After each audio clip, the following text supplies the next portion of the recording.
Bonjour et bienvenue sur Marqueur, votre podcast 100% marketing durable, car je suis convaincue que le marketing durable, c'est le marqueur de la bonne santé des entreprises. Le marketing, c'est le cœur de l'entreprise avec la proposition de valeur, des produits ou services. Et gérer des projets marketing avec le cœur nous emmène plus loin dans la formulation d'une offre qui fait sens aussi bien pour vos clients que pour vos collaborateurs. Je m'appelle Diane Cantan et après plus de 20 ans en marketing et communication digitale, j'ai décidé de partager ces convictions en réalisant des épisodes en solo ou avec des invités où j'aborde les différents sujets de marketing durable, communication responsable, numérique responsable et plus largement des enjeux liés à la RSE.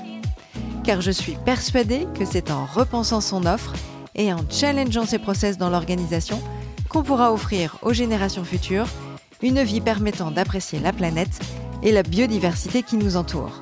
Je vous propose de vous évader dans cet épisode avec un ou plusieurs invités où nous évoquerons la vision du marketing durable et la vision de l'avenir des entreprises liées aux enjeux RSE.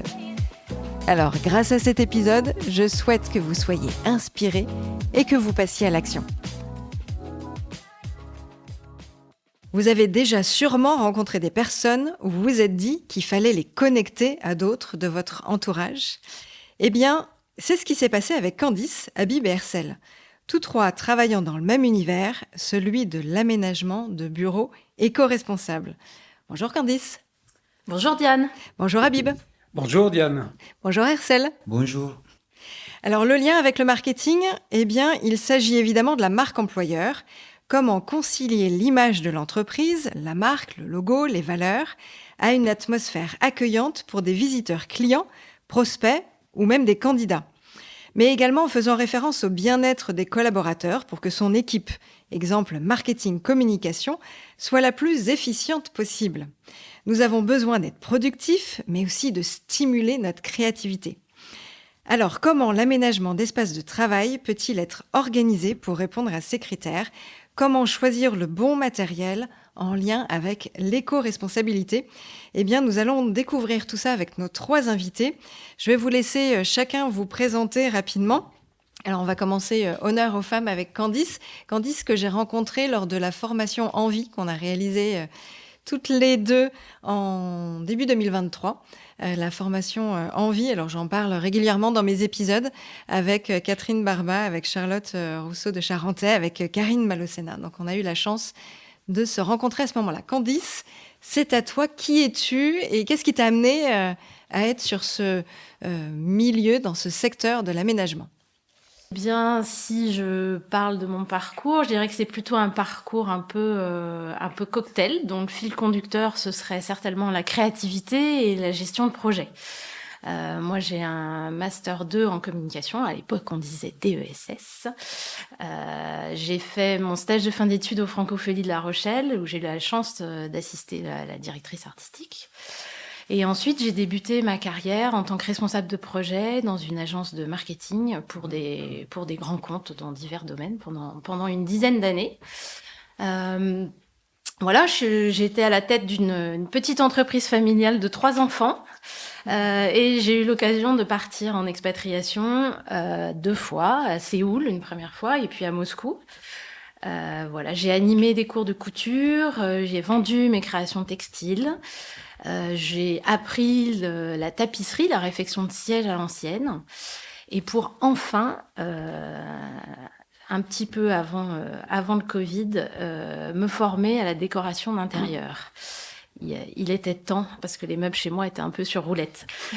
Voilà, et c'est avec beaucoup de plaisir et de conviction que j'ai monté Dessin d'intérieur en 2020. Voilà, j'ai souvent l'habitude de dire à mes clients, un peu sur le ton de la rigolade, que je suis la poche droite et la poche gauche de la veste sur mesure qu'on va dessiner ensemble pour leur projet. Oh, que c'est joli ça. Ça, c'est un bon slogan. On sent la marketeuse ou la communicante derrière. Hein. C'est ça. Donc, c'est top. Habib, si je continue dans notre tour de table. Alors, nous, on s'est rencontrés, pareil, en 2023, à une soirée de networking organisée par Sébastien Coura.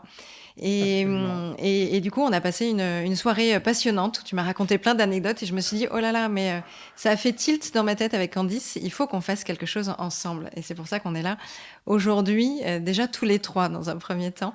Alors Habib, qui es-tu rapidement et du coup, qu'est-ce que tu fais aujourd'hui? Alors, rapidement, déjà, je ne suis pas un conteur d'histoire. Mais c'est vrai qu'au travers de la société Scope 3 que je représente, parce que je suis le représentant de Scope 3 sur Paris-Île-de-France, la société est basée à Montpellier, on vit de belles histoires au travers du mobilier de bureau reconditionné. L'idée, elle est venue au travers d'un ami quand il a revendu sa société qui avait grandi, et puis au fil du temps, il avait acquis du mobilier, et il s'est retrouvé, quand il a revendu sa société, avec près de 900 mètres carrés de mobilier à évacuer. Il ne savait pas comment faire, et en cherchant, il s'est dit, mais il n'existe pas aujourd'hui une société qui vous accompagne de bout en bout, aussi bien que quand vous voulez vous séparer de votre mobilier, mais idem quand vous voulez vous aménager en mobilier de bureau. Et donc il s'est dit, bah, si ça n'existe pas, c'est simple, je vais le faire. Je vais monter Scope 3. Pourquoi Scope 3? On est dans la réglementation Scope. Scope, c'est les grandes lignes qui régissent tout ce qui est le gaz à effet de serre. Il y a 3 familles, on fait partie de la famille 3, on s'appelle tout naturellement Scope 3. Après, il y a aussi une démarche personnelle. Quand cet ami m'a sollicité, je me dis, tiens, voilà, cette notion de démarche éco-responsable, politique RSE. Et moi, dans tout ça, au quotidien, qu'est-ce que je fais pour essayer de préserver notre belle planète? Ben, je me suis dit, tiens, je vais accompagner et développer l'idée Scope 3. Ok. Bon, on aura du coup l'occasion de revenir un peu plus sur J'aurai quelques exemples, bien voilà, entendu. comment ça se passe concrètement au quotidien, etc. Tout à fait. Et alors, je finis le tour de table avec Hercel. Alors là, c'est le petit nouveau de la de nos échanges. En fait, Hercel, tu m'as contacté directement sur mon compte Insta en disant, bah voilà ce que je fais et je vais te laisser la primeur de dire ce que tu fais. Et là, je me suis dit, tiens, je cligne à l'épisode de podcast que j'avais prévu avec Candice et Habib. Eh bien, je vais rajouter un autre volet sur ce côté aménagement de bureau éco-responsable. Et donc, dis-moi, qui es-tu? Bonjour, moi c'est Hercel, je suis le fondateur de la société Elpis. Mon parcours il est un peu classique, j'ai fait le bac gestion administration. Après, par la suite, j'ai travaillé avec mon père dans l'or, parce qu'un père, à l'époque, avait une société dans l'or en Afrique.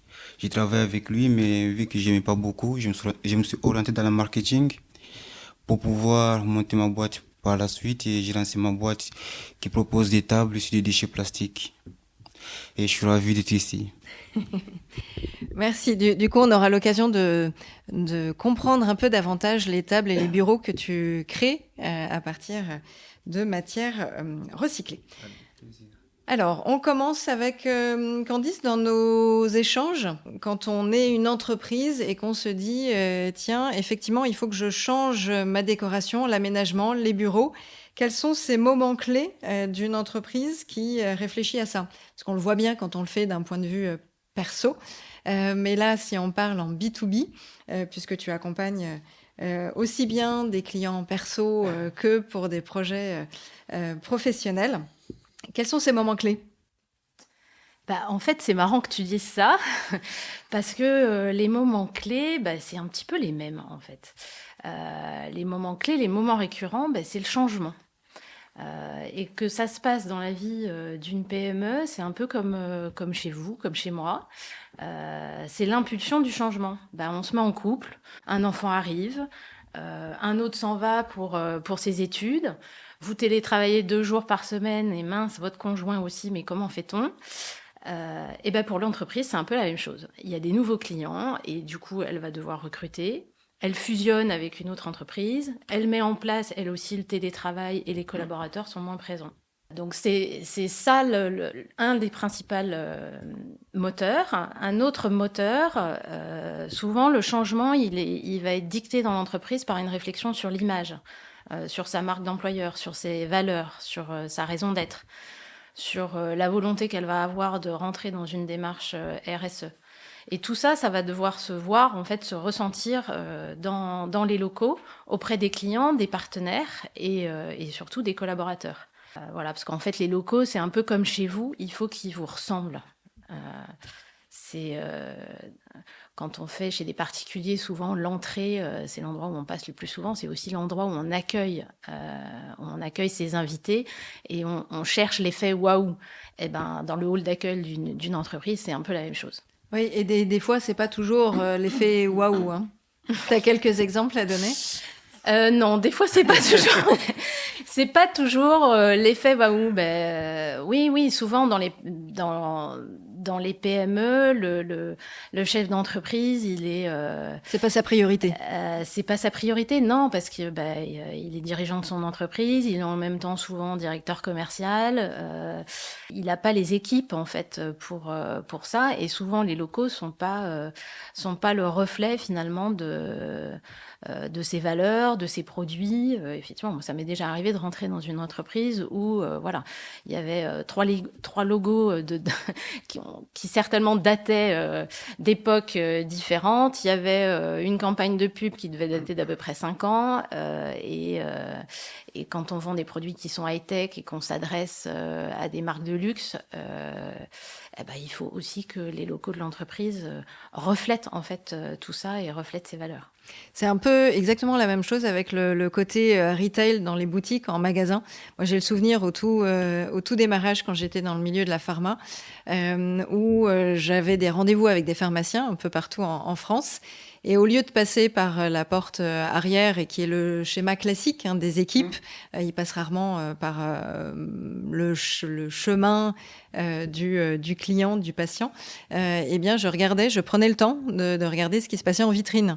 Et régulièrement, au démarrage de mon rendez-vous avec le pharmacien, c'était de se dire, au fait, est-ce que tu as vu comment c'est la vitrine avec le panneau qui date d'il y a super longtemps? Là, on n'est plus trop en été, c'est plus la bonne campagne. Il y a des petites araignées, des toiles et des mouches mortes. C'est pas une super image. Donc ça, maintenant, ça a quand même bien changé, mais il y a 20 ans, je me souviens comme ça de cas. Mais c'est exactement la même chose avec l'entreprise. Au final, quand on a un futur candidat qui arrive, quand on a un prospect ou un client, c'est tout de suite l'image qui est renvoyée de l'entreprise. Et alors, qui est à l'initiative de ces changements? Là, tu as parlé du directeur, du DG, qui est aussi un peu directeur commercial, que souvent, il n'y a pas les équipes. C'est sûr qu'une entreprise plus petite, elle n'a pas les moyens d'une grosse boîte avec un beau hall d'entrée. Donc, qui sont tes interlocuteurs? Qui est décisionnaire à ce moment-là? C'est souvent le responsable de l'entreprise qui est décisionnaire à ce moment-là, oui. Alors, est-ce qu'il peut y avoir un moment d'impulse de l'équipe market ou du responsable marketing ou com qui peut dire, bon, là, il faut vraiment qu'on fasse quelque chose? Oui, et puis aussi des responsables RH s'ils ont des problèmes de recrutement. Parce qu'effectivement, quand on recrute et quand il y a des nouveaux arrivants qui viennent dans l'entreprise, si l'entreprise donne pas une bonne image, et les locaux, c'est un peu l'enveloppe, c'est un petit peu comme un habit qu'on met sur soi, ça donne pas envie. Donc ça peut être ces trois intervenants, le chef d'entreprise, l'équipe com, market et la RH. Alors, quand tu accompagnes un client entreprise, qu'est-ce que tu vas lui demander en premier quand il décide de faire appel à dessin d'intérieur? Eh bien, contrairement à ce qu'on pourrait penser, je vais plutôt que de le questionner en fait sur ses besoins, sur ses attentes, je vais sans aucun doute lui demander de me parler de lui, de me parler de sa société. J'ai besoin de comprendre ce que fait le client. Et encore plus important, j'ai besoin de comprendre qui il est, qui me parle de son entreprise, de son histoire, de son évolution, de ses valeurs, de la stratégie qu'il a envie de mettre en place, de la trajectoire aussi de l'entreprise, et bien évidemment de ses produits ou de ses services, et de la façon dont il est organisé. J'ai besoin de comprendre qui est l'entreprise, le client. Et ensuite, on définira ensemble les besoins et les attentes.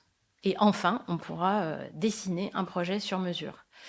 Voilà, moi, ça me permet d'être dans un mode collaboratif en fait avec le client et dans un mode de co-construction. Et c'est là où ton expérience ou ton passé de marketeuse et communicant est important parce que tu fais le lien aussi avec la charte graphique. Tu vois quel est l'univers entre ce qu'il souhaite représenter, sa trajectoire, ses produits, son offre, et en même temps le lien avec la charte graphique. Est-ce qu'il y a des fois tu t'es dit tiens là ça va pas forcément coller entre la charte graphique actuelle et ce que le DG est en train de me raconter? Ça peut arriver, ça? Ça peut arriver. Donc, dans ce cas-là, effectivement, je pense que il faudra qu'il y ait un dialogue autour de ça, parce que la communication, la charte graphique et tous les éléments que vont mettre en place l'entreprise, tout ça doit être en accord, en fait, avec ce qu'on va mettre à l'intérieur des locaux et la façon dont on va agencer les locaux et les aménager. En fait, quand on retravaille des locaux, il y a d'un côté, on va dire, les besoins fonctionnels. J'ai besoin de tant de bureaux, de tant de salles de réunion, etc. Donc ça, c'est une condition sine qua non. Si, par exemple, dans une cuisine, j'oublie de vous mettre les tiroirs à couverts ou le four, ça va être un petit peu embêtant. Et il y a les besoins qu'on pourrait dire esthétiques qui, eux, vont être déterminés par la charte graphique, les logos et les valeurs que l'entreprise va vouloir défendre. Il faut qu'on arrive à combiner l'un et l'autre. Ça, c'est justement cette notion de conciliation entre la charte graphique, les valeurs, l'ambition, le choix de l'offre et des produits. Donc, tout est lié, de toute façon. Tout est lié. Et tout doit être cohérent. Et alors, toi, ta spécificité, et si je t'ai fait venir là sur le podcast Marqueur, c'est justement parce que tu es attentive à cette éco-responsabilité, au choix des matériaux, au choix du mobilier que tu vas faire, dans le design ou la façon dont tu vas aménager tout ça. Qu'est-ce qui est important pour toi? Comment tu choisis tous ces éléments? Je dirais que pour choisir les matériaux, le mobilier, pour moi, il y a 3 critères. Le premier qui est fondamental, c'est celui qu'on a envie de raconter. C'est parce que l'acier, par exemple, n'a pas la même valeur que le bois, qui lui, a un aspect, on va dire, chaleureux, etc. Il y a 2 autres critères qui vont être un petit peu plus terre à terre, qui vont être en fonction des contraintes techniques. Si on a besoin d'un matériau qui va être résistant, non-feu, etc. Et un dernier critère qui sera en fonction du budget, un peu le nerf de la guerre. Voilà. Donc il faut arriver à trouver des éléments qui vont remplir ces trois critères. Dans la mesure du possible, j'essaye, moi, de préconiser des matériaux dont la fabrication et l'exploitation vont s'inscrire dans le respect de l'environnement. Au niveau du mobilier, si ça correspond aux prérogatives et aux envies de l'entreprise, je vais essayer de proposer du seconde main. Voilà. C'est là où potentiellement exactement. L'objectif, c'est d'essayer de s'inscrire dans de l'intemporel et dans du durable. On est forcément dans cet axe-là. Est-ce que tu aimes bien que les collaborateurs s'impliquent dans l'aménagement ou dans les projets, ou alors tu le fais en direct uniquement avec le DG et puis après ça se joue en mode surprise pour les collaborateurs ou de façon imposée pour les équipes? Comment tu arrives à concilier un peu cet esprit implication des équipes? Alors ça dépend des projets, des entreprises, mais en tout cas, si l'implication des collaborateurs, ça doit être une volonté du dirigeant. Ça nécessite que cette implication soit cadrée. Alors si c'est le cas, pour moi, c'est la cerise sur le gâteau, parce que là, c'est voilà, ça veut dire encore plus de collaboration, de co-construction et mettre beaucoup d'intervenants. Donc, c'est vraiment, en général, des chouettes projets. Il y a beaucoup de choses qu'on peut mettre en place, en fait, en fonction du projet de l'entreprise. Pour moi, il y a 2 moments, en fait, qui sont intéressants pour faire intervenir les collaborateurs dans la vie du projet. Souvent, c'est en amont dans tout ce qui va être recueil des besoins. Donc là, j'utilise assez souvent la méthode de l'étoile de la décision Et puis, je me base aussi sur une méthode de photolangage, etc., pour faire parler les collaborateurs et pour recueillir en fait leurs besoins et leurs attentes par rapport à l'aménagement des locaux. Et puis, après, il y a un autre moment qui peut être intéressant, c'est plus tard dans l'avancée du projet, les faire intervenir dans des choix définitifs, finalement, entre une proposition A ou une proposition B. Voilà. De manière générale, en fait, ce qu'on peut dire, c'est que il faut que les collaborateurs soient impliqués dans un cadre qui a un aspect participatif fort. En fait, ils vont se sentir écoutés quand on va recueillir leurs besoins. Ils vont se sentir valorisés s'ils participent à la décision finale entre deux solutions. Donc, il y a un grand intérêt, en fait, pour les dirigeants de faire participer les collaborateurs. Il y aura une certaine fierté, ça va développer un sentiment d'appartenance aussi à l'entreprise, à la marque et à ses valeurs. Ça peut créer de la cohésion d'équipe. Voilà, enfin, il y a beaucoup d'avantages, en fait, à les faire intervenir. Ok. On voit du coup un peu mieux quel est le scope de ton activité. Je fais exprès de reprendre. La transition est belle. Oui, mais pour autant, je vais pas enchaîner avec toi, Habib. Pas tout de suite. Pas du tout. Mais du coup, voilà, ça permet de mieux comprendre quels sont les moments clés pour lesquels une entreprise peut se dire oui, il va falloir refaire un peu l'ensemble de l'aménagement. Et auquel cas, effectivement, toi, ça t'arrive, Habib, de dire je veux des canapés pour l'accueil ou un fauteuil qui soit bleu marine. Totalement. Et en plus, bonne pioche, parce que C'est vrai.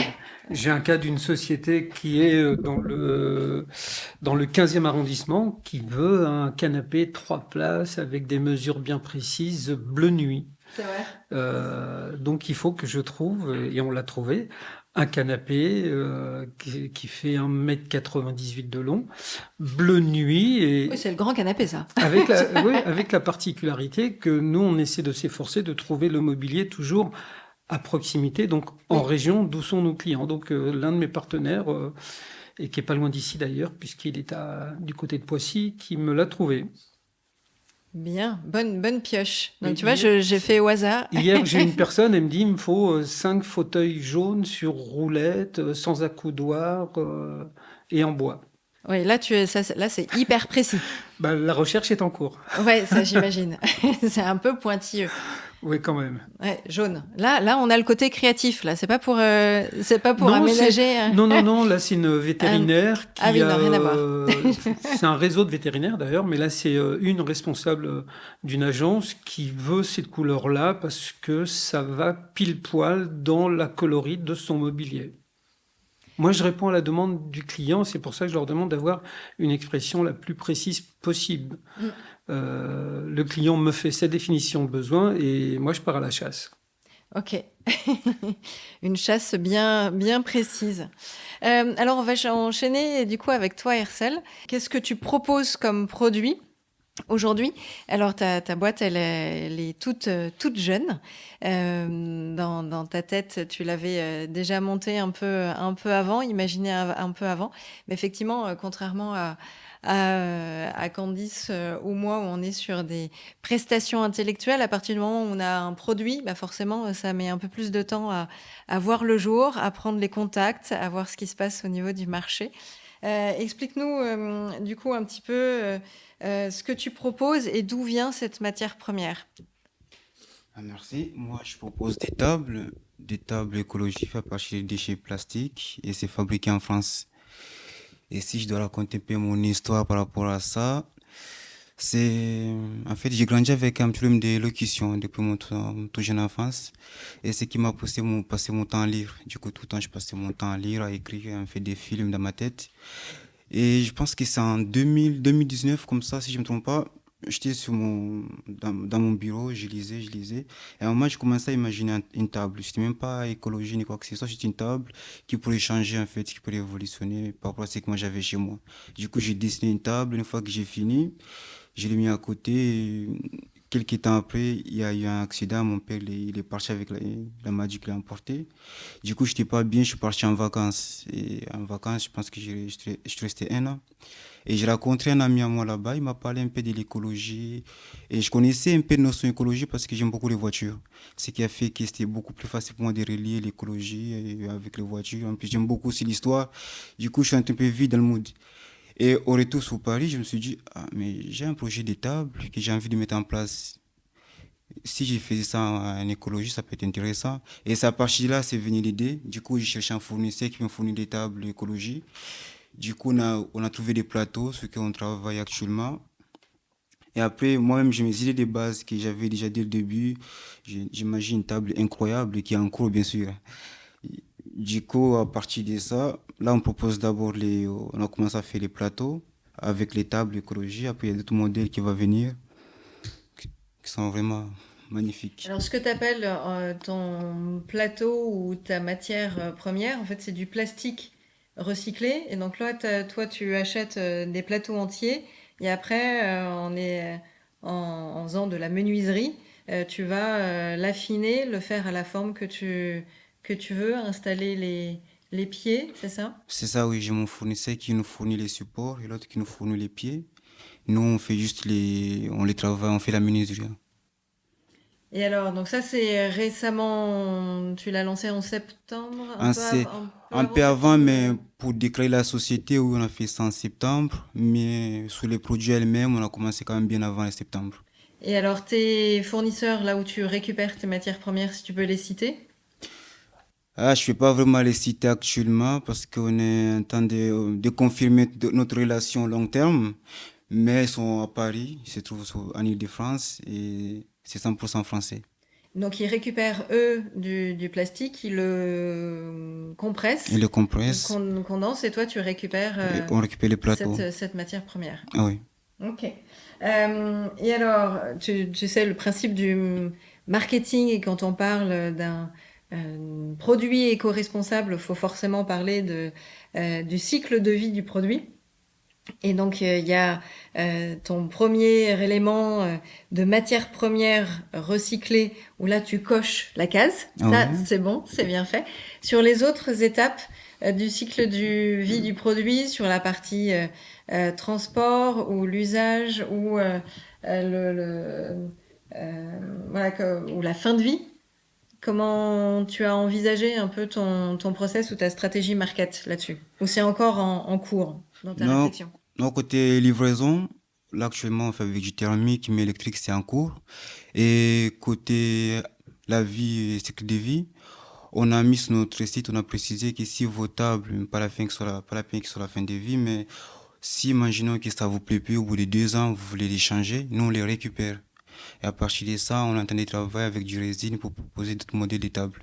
Du coup, c'est en cours, mais une fois que table, vous voulez plus, vous nous redonnez, nous on vous fait une réduction sur vos achats et nous on transforme ça en notre produit. Alors, une table, tu l'as fait un petit peu sur mesure. T'as pas des modèles d'avance en stock? On a 2 modèles en avance en stock, on a du 140 x 90 et on a du 240 x 135. Ok. Et donc, généralement, les premiers clients que tu as eus, ils en commandent une ou ils en commandent plusieurs Ils en commandent une, actuellement une. pour tester, pour démarrer. Oui. Après, on a quand même pas mal d'épreuves sociales qui est là, parce qu'on a fait quand même quelques collaborations, il y en a d'autres qui sont en cours. Ça veut dire qu'il y a déjà la confiance un peu qui s'est installée, mais c'est juste que quand on commande les tables, souvent en plus nos tables à nous, c'est individuel. Ce ne sont pas vraiment destinés pour des bureaux dans les travails. C'est plutôt à la maison qu'on doit voir ça. Du coup, on n'a pas de commande énorme par personne, mais Donc, c'est la gestion individuelle, mais pour le télétravail et d'avoir une table de qualité qui a été faite sur mesure et en plus avec des produits éco-responsables, enfin sur de la matière recyclée. tout à Et fait. dans l'équipe, alors vous êtes combien? Actuellement, on est 4. On est en train de s'organiser pour recruter, pour occuper côté réseaux sociaux. Mais Mhm. actuellement, on est 4. C'est moi qui s'occupe de tout ce qui est livraison, gestion avec les clients. Et d'autres équipes, c'est lui qui s'occupe de la menuiserie, tout ce qui est montage. Et moi, en fait, moi, j'amène mes idées. Après, on essaie de voir ce que ça peut donner quelque chose. Donc de la co-construction et pour que ça avance petit à petit. Donc là, c'est un petit coup de pouce d'intervenir ici. Là, je mettrai les coordonnées de tout le monde, évidemment, avec les liens sur les réseaux pour découvrir la table et le site internet et les premières photos, ou sur Insta aussi. Les photos, les inspirations, parce que sur le compte Insta, c'est un peu aussi d'autres inspirations que tu mets. Alors, je me souviens quand on a échangé ensemble, tu me parlais aussi du sens du client, le côté SAV, garantie, la qualité de service qui était très importante pour toi. Est-ce que tu peux nous en parler un peu plus? Oui, en fait, on a mis en place un système d'accompagnement qui est, en fait, actuellement, l'entreprise est encore jeune, ça veut dire qu'on n'a pas beaucoup de commandes, c'est beaucoup facile pour nous de gérer. Mais on essaie d'avoir un SAV le plus rapidement possible. Ça veut dire que si un client, il me dit que, excuse-moi, j'ai un petit souci sur la table, nous, on essaie d'intervenir. On essaie de se déplacer et on essaie aussi d'allonger les garanties de plusieurs façons. Par exemple, tout ce qui est esthétique, ça, normalement, c'est les clients eux-mêmes les responsables. Mais nous, on essaie de voir comment on peut accompagner les clients pour arranger son côté esthétique. Donc c'est en même temps sur la durabilité du produit, l'accompagnement, la garantie, le sens du client. Alors pour l'instant, tes clients, tu fais de la livraison en région parisienne, Oui, actuellement. parce que c'est le démarrage et du coup c'est aussi le plus facile vu que tu es en région parisienne. Quels sont les délais vu que tu fais, alors tu as un petit peu de stock, mais c'est aussi du sur-mesure potentiellement. Il faut compter combien de temps si on se dit, tiens, on veut absolument ta No- table. Normalement, actuellement, on est pour 5 jours, actuellement. Mais là, on est en rupture de stock il y a quelques temps. Normalement, on doit avoir du stock là, début du mois de février. Mais on est pour 5 jours. L'objectif, c'est de raccourcir ça au bout de 3 jours. Mais en fait, on s'est trouvé qu'on a un petit inconvénient, c'est que nous, nos tables, une fois que le client passe sa commande, c'est là qu'on commence à préparer. Et dans notre politique, on propose pas les tables avec les cartons. Ça veut dire que nous, les tables, ils sont déjà sur des plastiques. En fait, on en bas, on met du plastique, on met le scotch. C'est pas vraiment joli esthétiquement parlant parce que les gens, ils aiment bien quand tu payes quelque chose cher, tu récupères les cartons, vous voyez, toutes ces décorations-là. Nous, on a essayé d'effacer cette partie-là. Ça veut dire que nous, juste de les plastiques, c'est comme ça qu'on essaie de proposer, oui. Ok, bon, ça reste un bout de plastique. Non, en fait, parce que nos tables sont faites partie des plastiques. Et Ouais. on a un contact avec nos fournisseurs. Ça veut dire que pour nous, c'est pour ça même qu'on a gardé côté plastique. Ça veut Sur dire le que, côté éco-recyclé ou du plastique recyclé. tout à fait, ça veut dire que tout ce qu'on fait comme livraison, il n'y a pas de carton parce qu'on ne travaille pas avec les cartons actuellement. Mm. Et c'est tout emballé en plastique. Et du coup, tu viens, c'est l'équipe qui installe? Non, souvent c'est moi qui interviens. Mm. Parce qu'en fait, j'ai déjà géré une société dans la literie et j'étais sous-responsable. En fait, à plusieurs fois, j'étais sous-responsable dans des domaines comme ça, de tout ce qui est SAV. Ça veut dire que j'ai un peu l'essence avec les clients, malgré que je suis un peu timide, hein, je sais pas si ça se voit, mais j'ai l'essence avec les clients, je sais quand même comment s'y prendre. Et comme c'est le début de la société, et je sais qu'avec le temps, ça va s'agrandir, il faut voir si nous-mêmes, comme c'est nous qui on va faire la livraison chez les clients, il faut savoir combien on va donner par personne, combien on va devoir livrer par jour, est-ce qu'il doit être combien par tout ça. Du coup, c'est moi actuellement qui fais tous ces déplacements. Comme ça, je prends des notes aussi et je me prépare. Vous savez, les constructions parisiennes, les constructions de chez moi à Compiègne, c'est pas la même chose. Compiègne, au Paris, c'est beau de l'extérieur, mais à l'intérieur, c'est un peu étroit. petit. Voilà, ça veut dire qu'il faut tout ça prendre en compte, du coup. Ah bah les escaliers Ouais. parisiens, ça c'est un peu l'enfer. Et les ascenseurs. Voilà. Et les ascenseurs microscopiques, oui, Oui. ça c'est sûr que c'est Quand un il problème. fonctionne. Quand il fonctionne. Oui, c'est vrai. Non, mais c'est une donnée importante quand on choisit le mobilier pour un appartement Oui. parisien. Ah oui. Il faut que ça passe. Ouais, ça c'est clair. On peut avoir des super locaux ou petites entreprises. Moi j'ai démarré, on était dans un appart pas très loin de la gare de l'Est. Et effectivement, c'était l'équivalent d'un appartement, hein. Les bureaux en open space, c'était dans une chambre qui avait été réaménagée. Oui, il faut penser à tout ça. Il faut prendre en compte toutes ces mesures-là. Ok, est-ce que tu veux rajouter d'autres choses, Hercel? Bah, Une petite remarque que j'ai fait avec mes livraisons, bien sûr. Je ne sais pas si je dois dire ça tout de suite ou après. Mais en fait, nous, quand on a lancé la société, on visait les auto-entrepreneurs. C'était ça les clients principaux qu'on a mis en place. On a essayé un peu d'adapter les stratégies marketing. Mais c'est qu'on s'est rendu compte ils commandaient pas. Et les gens qui commandaient, c'est les gens qui achetaient, c'est les gens qui n'avaient rien à voir, mais c'est que les écologistes engagés. Et ça m'a beaucoup surpris quand même. C'est tout ce que je peux ajouter. Ouais, ça c'est clair que ça fait partie de la stratégie marketing, c'est de se dire quel va être mon client, mon prospect, quel va être son profil. C'est l'analyse du persona que vous avez tous géré, vous connaissez par cœur. C'est le fait de se dire effectivement qui va être le plus à même d'acheter mon produit. Et effectivement, cet argument produit fort qui est chez toi la matière première, qui est une matière de plastique recyclé. Forcément, ça va attirer pas n'importe quel type de client. Peut-être que dans 10 ans ou dans 15 ans ou dans 20 ans, ça deviendra une évidence. Aujourd'hui, ceux qui sont prêts à mettre un certain prix parce que ça va être du sur-mesure, parce que ça va pas être fabriqué à la chaîne à l'autre bout de la planète, pas forcément ça a un certain prix derrière, mais il y a les arguments produits qui sont en face. Ouais, en plus, par rapport à ça, je me suis rendu compte aussi que ces jeunes, les auto-entrepreneurs, bien sûr, ils sont moins engagés avec l'écologie, comment ils fonctionnent eux. Par exemple, parce que moi j'ai grandi dans ces milieux-là, la plupart de mes amis, c'est des gens qui sont partis de rien et qui ont fait quelque chose dans leur vie. Et les notions écologiques, ça les parle moins. Moi, par exemple, mon petit frère, il dirige pas une société, mais une association qui accompagne les jeunes.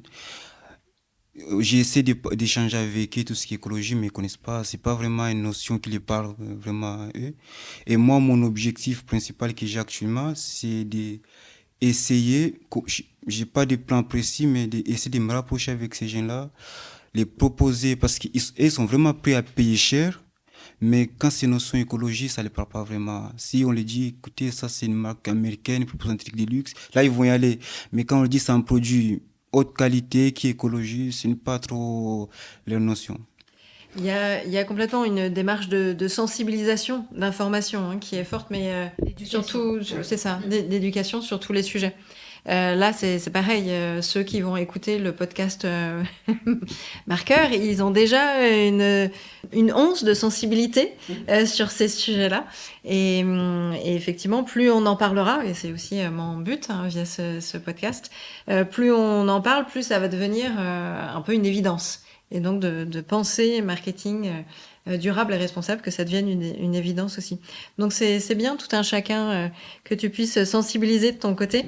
Moi aussi, avec les ateliers que je fais avec l'association Point de Mire, notamment à l'Académie du Climat, où on sensibilise les jeunes du CM2 jusqu'à post-bac sur l'utilisation du numérique.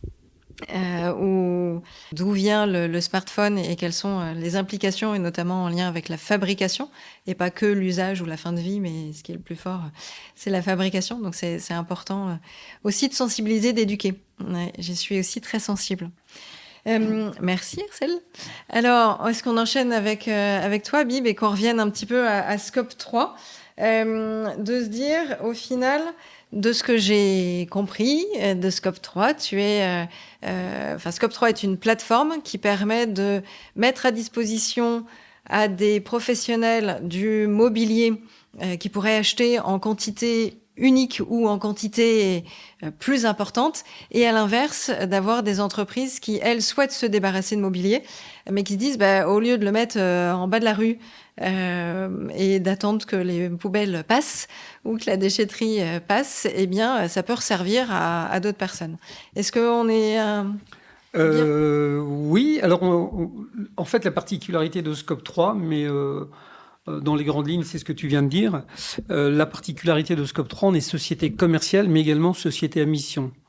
Société à mission, c'est-à-dire que l'idée de base, c'est de se dire qu'est-ce qu'on peut faire comme action pour éviter de jeter. Parce que c'est le geste ultime, mais c'est le pire. Surtout quand on jette, il y en a qui jettent n'importe comment et n'importe où. Donc nous, on s'est dit, on va pouvoir accompagner des entreprises qui cherchent à se séparer de leur mobilier On va dire il y a 3 catégories. Il y a le mobilier dont on peut en tirer un certain bénéfice. Donc ces sociétés-là, on va leur dire, dressez-nous le listing de votre mobilier avec des photos, des mesures, des quantités, et on va faire parvenir ce listing à nos partenaires locaux, donc qui sont des sociétés de sourcing. Si ces partenaires sont intéressés, ils vont proposer éventuellement un rachat. Tu l'auras bien compris, on fait une mise en relation. Après, il y a le mobilier dont les sociétés vont dire « mais moi, je ne cherche pas forcément à en tirer un quelconque profit, je cherche à m'en séparer tout simplement ». Dans ce cas-là, on peut faire jouer tout un réseau, je dirais, alors je le mets entre guillemets, ce ne sont pas des clients, mais ce sont des interlocuteurs, donc des associations, des collectivités locales, des gendarmeries, des hôpitaux et bien d'autres encore, avec qui on peut les mettre en relation, qui sont intéressés pour du don. Dans le cas où la société fait un don, nous, on va pouvoir émettre un CERFA dans lequel la société pourra défiscaliser le don qu'elle aura effectué. Même sur du mobilier qui date même sur du mobilier de 10 ans, oui, de 15 ans. Qui est ancien. Alors, dans les entreprises... Le vieux fauteuil voilà. Qui traîne dans un Bon, jusqu'à coin. présent, j'ai pas encore retrouvé. Ça se trouve, c'est un trésor des années 70. Et qui vaut Ouais. de... Voilà. Ouais, mais là, c'est de la brocante et j'ai pas encore fait de la brocante, bien que j'aime la brocante. Là, parfois, pour les entreprises, c'est compliqué quand même. Pourquoi ? Parce qu'une entreprise, des fois, elle va me dire, moi, j'ai 50 bureaux, 50 armoires, 50 fauteuils, et les voir partir au compte-gouttes, c'est très compliqué, c'est une gestion complexe. Donc, on va me dire, non, mais trouvez-moi une solution où tout doit repartir d'un coup, j'ai pas de temps à consacrer à ça.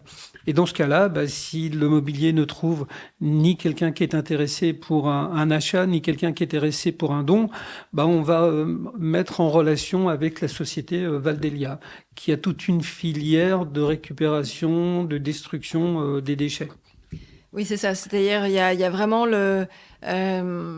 les 3 possibilités, c'est de se dire, soit j'ai du mobilier qui peut resservir et qui est à peu près correct. Voilà, je peux le valoriser, il peut être réutilisé. Ou revendu, c'est ça ? Voilà, revendu. Ou bien il peut être réutilisé, mais c'est plutôt un don, donc c'est des associations, des écoles. Ou bien ni l'un ni l'autre. Et pour être sûr qu'on ne le retrouve pas sur le trottoir en train de pourrir, là, vaut mieux que ce soit récupéré dans les règles de l'art. Et on passe par Valdelia, qui intervient partout en France. Et là, il y a des chiffres au niveau du marché sur ce mobilier qui atterrit sur le trottoir ou qui... Alors, il y a des chiffres, moi je les ai pas. Très sincèrement, je les ai pas parce que c'est très aléatoire. On a plus des chiffres et ça, à la limite, je pourrais les communiquer ultérieurement. C'est plutôt sur le taux de réemploi. C'est surtout ça. Et alors sur le taux de réemploi ? Donc là, on est sur la deuxième partie où là, nous, Scope 3, on n'a pas du tout de mobilier, on n'a pas de hangar de mobilier, puisque notre volonté première, c'est de dire on doit prôner du mobilier qui vient de la région, donc on s'inscrit dans une économie circulaire. On essaie aussi d'être vigilant sur les coûts de consommation en CO2. Donc on ne voudrait pas voir un camion faire Lille-Marseille ou Strasbourg-Nantes. Ça aurait une empreinte carbone catastrophique. Donc on s'est dit qu'on va cibler des grandes villes en France, entre 15 et 17. Et dans ces grandes villes ou aux abords, on va passer des accords avec des sociétés qui elles-mêmes font du rachat du mobilier local. Donc, c'est des sociétés, des sourcing qui font du stockage. On va leur demander de savoir aussi reconditionner. Reconditionner, c'est une chaise, il faut retaper un pied. C'est des bureaux, il faut refaire les visseries. Sur des fauteuils, il faut revoir les pistons. Donc, c'est des pièces qui peuvent être changées. Et aussi, savoir livrer dans un rayon de 150 km en rayon. Une fois qu'on répond à ça, on se dit, on arrive à faire en sorte de fournir du mobilier qui vient local. Donc, on répond à cette notion d'économie circulaire. Comme il est à proximité, on a une certaine maîtrise sur les coûts de consommation en CO2. Et puis, l'avantage de ce mobilier-là, c'est qu'il est immédiatement disponible. Il l'est tant que personne ne s'est positionné dessus. Pour nos clients, ce qu'on leur propose aussi, c'est que toutes les opérations qui sont faites par le biais de Scope 3, nous, on leur émet un certificat qui leur donne le taux alors pour l'opération effectuée, le taux de CO2 économisé. Et Ça, c'est intéressant parce que du coup, comme on est parfois dans une notion de bilan carbone ou de savoir quelles sont les émissions, ben là, on va jusqu'au bout du mobilier acheté, utilisé. Tout à l'heure, on parlait de communication parfois en interne. C'est important pour un patron d'entreprise, quel qu'il soit, que ce soit une petite société, une PME ou une grosse société, de pouvoir communiquer en interne en disant, voilà, au travers du mobilier dont on s'est séparé ou que l'on a acquis, voilà ce qu'on a économisé en CO2. Ça devient aussi un peu responsable. On parlait de bilan carbone. En fin d'année, on fait le bilan carbone pour les entreprises. Alors aujourd'hui, c'est pour les multinationales ou les sociétés de 250 salariés et plus. Mais je dirais une petite société qui a 5 salariés, elle peut nous le demander aussi, puisque nous, toutes les opérations sont enregistrées. Alors justement, ça me fait rebondir, là tu parles de multinationales ou en même temps d'une entreprise toute petite. Finalement, chez Scope 3, quels sont les types de clients ou les tailles d'entreprise ? Alors chez Scope 3, tel que tu me vois là, on fait le grand écart. Physiquement, je le ferai pas parce que c'est à risque. Moi non plus. Mais hormis ça, c'est que on peut très bien s'adresser à un courtier d'assurance qui va me demander un bureau, un caisson, un fauteuil, et puis une entreprise qui va me dire j'ai besoin d'équiper 2 plateaux de 400 positions. On va travailler sur des quantités importantes.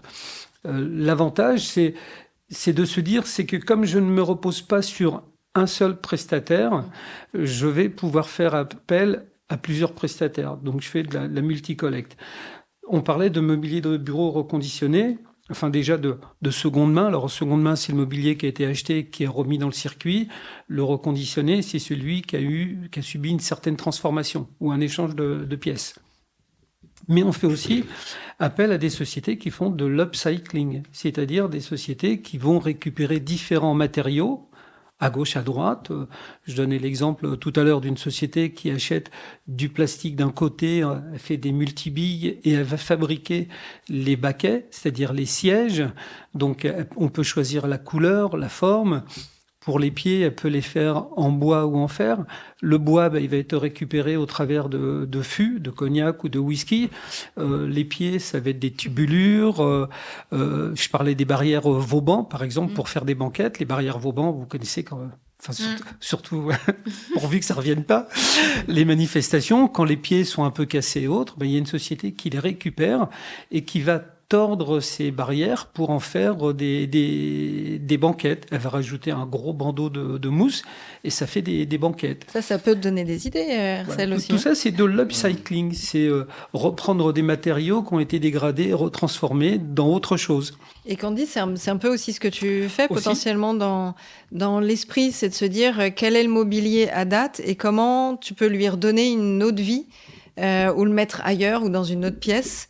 Et te dire comment, au lieu de tout jeter, ou en tout cas de tout donner ou de s'en débarrasser, c'est peut-être redonner une autre vie à un meuble existant. Oui, c'est ça. On peut effectivement lui donner une autre fonction ou le transformer. J'aime beaucoup les fauteuils de grand-mère qu'on revisite et voilà, où on va conserver en fait leur histoire et on aura un mélange de l'ancien et du moderne et ça du coup c'est hyper intéressant. Surtout qu'en fait il y a de plus en plus d'entreprises qui ont envie de donner cet esprit cocooning comme à la maison. Quand on est en entreprise, je retrouve une petite salle de réunion où on a l'impression d'être comme dans un salon. Chez soi, tu le retrouves un peu ? C'est exactement ça. Dans tes esprits de déco ou des fois des demandes c'est ça, oui. Les collaborateurs passent quand même quasiment 80% de leur temps dans les entreprises. Donc oui, on a de plus en plus cet esprit. C'est aussi ce qu'on retrouve dans ce qu'on appelle les boutiques hôtels, où on est de plus en plus comme à la maison en fait. Et on retrouve ça, oui, dans les sociétés. Alors moi, ça me fait tilt avec les châteaux formes où j'avais organisé, où il y a eu pas mal de réunions organisées pour les clients, et il y avait cet esprit complètement cocooning de salle de réunion, voilà, un peu comme à la maison. Ça, on le retrouve pas mal. Est-ce que toi aussi, Habib, dans les demandes que tu as avec tes clients parisiens, il peut y avoir des spécificités de mobilier qui change du classique meuble ou fauteuil de bureau qu'on peut retrouver Oui, des spécificités, j'en ai obligatoirement, et j'en ai même des fois dans la même demande d'un client qui vont être totalement différentes. Parce que si je prends un espace de coworking sur 4 étages, je vais avoir d'un côté, je dois équiper le poste de travail. Donc là, il n'y a pas beaucoup de différence quand même. oui, Hein. bureau, On reste toujours sur un bureau, fauteuil, une chaise et des fauteuil casiers. ergonomique peut-être. Mais d'un autre côté, les mentalités ont changé aussi. Moi, j'ai beaucoup de sociétés qui me disent il faut que je trouve d'immobilier pour faire revenir les salariés au travail. Exactement. Avant, au travail, alors moi j'ai connu ça à l'époque, hein, il y avait le cadre de photo avec le mari, le chien, la femme et les bébés, le pot de fleurs à côté et tout. On avait son espace de travail. Aujourd'hui, ça a disparu. C'est des espaces qui sont partagés. Ça devient quand même assez impersonnel. Donc, il faut trouver du mobilier assez chaud pour qu'on ait le salarié puisse revenir. Mais à côté de ça, il faut penser aussi maintenant à des espaces de détente. Donc, il y en a qui vont me dire, j'aimerais bien un espace détente façon bibliothèque. Il y en a qui vont me dire, j'aimerais bien un espace de détente avec plutôt salon de lecture. Et puis, il y en a, ils vont vous dire, moi, j'aimerais bien un baby-foot.